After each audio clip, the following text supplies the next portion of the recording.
Hello everyone, I am Falguni. Welcome to my channel moms recipe. આજે હું અહીંયા Oreo મિલ્કશેકની recipe બતાવીશ. બાળકોને ઓરિયો મિલ્કશેક તો બહુ જ ભાવતો હોય છે, તો બહાર જેવો જ આપણે આજે ઘરે 10 મિનિટમાં બની જતો ઓરિયો મિલ્કશેક બનાવીશું. અહીંયા મેં 30 રૂપિયાવાળો ઓરિયાનું પેકેટ લીધું છે. તમે નાનું પણ લઈ શકો છો.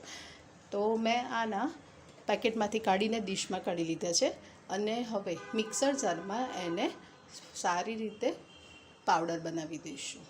મેં એક મિક્સર જાર લીધું છે. હવે આ બિસ્કિટ બધા મિક્સર જારમાં એડ કરી દઈશું અને ફાઇન પાવડર બનાવી દઈશું. આપણે છોકરાઓ દૂધ ના પીતા હોય સાદું, તો આવો ઓરિયોનો મિલ્કશેક બનાવીને આપો તો આરામથી એ લોકો પી લેતા હોય છે. પાવડર બનાવી દઈશું. મેં આનો ફાઇન પાવડર કરી દીધો છે. તો આમાંથી 2 ચમચી જેટલું મેં અલગ કરી દીધું છે ગાર્નિશ કરવા માટે. હવે આની અંદર 1 ચમચી જેટલું મેં હર્શીસ લીધું છે, એડ કરું છું. આમાં ખાંડ નાખવાની કોઈ જરૂર નથી. ખાંડ હોય જ, ગળ્યા બિસ્કિટ હોય છે તો ખાંડ આપણે નહીં નાખીએ તો પણ ચાલશે, કારણ કે બિસ્કિટ તો ઓલરેડી ગળ્યા જ હોય છે. જો પછી તમે તમારા ટેસ્ટ પ્રમાણે વધારે ગળ્યું જોઈતું હોય તો તમે એડ કરી શકો છો. અને આમાં 2 ગ્લાસ ભરીને દૂધ છે એ લીધું છે, અને ઠંડુ દૂધ લીધું છે મેં. હવે આને સારી રીતે ફરીવાર આપણે આને ગ્રાઇન્ડ કરી દઈશું. મેં આને ગ્રાઇન્ડ કરીને રાખ્યું છે, તમે જોઈ શકો છો.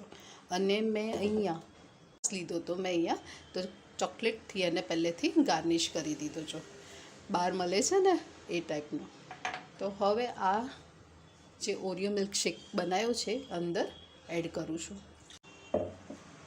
એની ઉપર અહીંયા મેં આઈસ્ક્રીમ લીધું છે, વેનીલા આઈસ્ક્રીમ. તમારે ચોકલેટ આઈસ્ક્રીમ લેવો હોય તો પણ તમે લઈ શકો છો. અને આ ઓરિયો પાવડર રાખ્યો હતો ને એનાથી થોડુંક હું ગાર્નિશ કરી દઈશ. કેવી મજા આવે ને ઓરિયો મિલ્કશેક પીવાની. અને હર્શીસથી થોડુંક ગાર્નિશ કરીશ. વાવ, લાગે ને બહાર જેવો જ, બહાર હોટલમાં મળે છે એવો. જો મેં 2 રેડી કરી દીધા છે. કેવા સરસ લાગે છે ને. જો ઓરિયો મિલ્કશેક વિથ આઈસ્ક્રીમ, કેવી મજા આવી જાય. જો તમને મારી રેસીપી સારી લાગતી હોય તો લાઈક કરજો, કોમેન્ટ કરજો અને સબસ્ક્રાઈબ કરજો. Thank you for watching.